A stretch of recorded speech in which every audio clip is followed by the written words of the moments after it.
Je m'appelle Angèle Savino, je suis journaliste et réalisatrice de documentaires. J'ai vécu 14 ans au Venezuela. J'ai été une bonne partie correspondante de presse.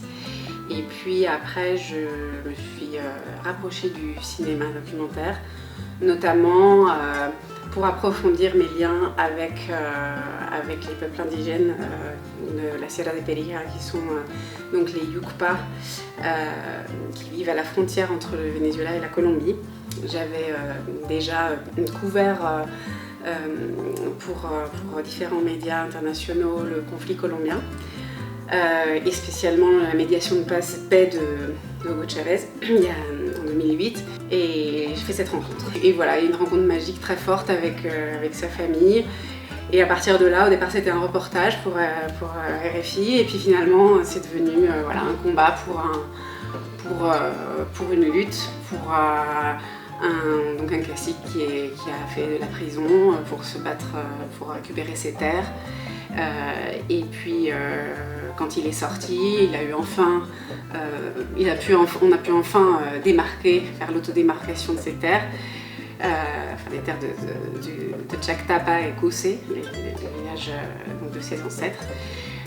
Mais là, la violence s'est dégénérée et il a fini par être assassiné. Donc j'ai posé la caméra et je me suis battue pour qu'elles obtiennent justice. Les femmes, et là c'est là que je me suis rendu compte en fait finalement que les femmes elles m'avaient tout le temps accompagnée, tout le temps, mais elles n'étaient pas forcément visibles. Voilà, une société voilà, très, très machiste aussi dans les milieux, enfin chez les peuples indigènes. Donc elle crée une association qui s'appelle Oripanto Oayapotuonde, qui veut dire Femmes en lutte pour la terre.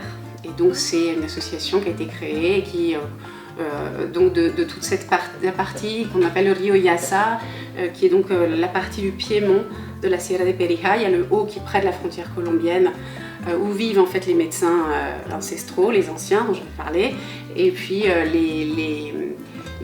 l'association voilà, est en développement.